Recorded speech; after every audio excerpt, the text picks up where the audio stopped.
have LENOVO Tab 4.8, and today I'm going to show you how to change date and time settings on this device. So firstly, you have to open settings.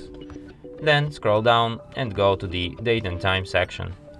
To set up date and time manually, you have to firstly disable this feature, automatic date and time.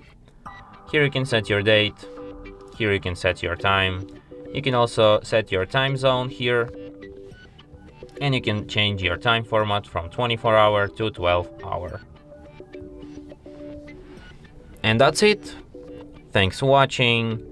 If you find this tutorial useful, don't forget to hit that like button and subscribe to our channel.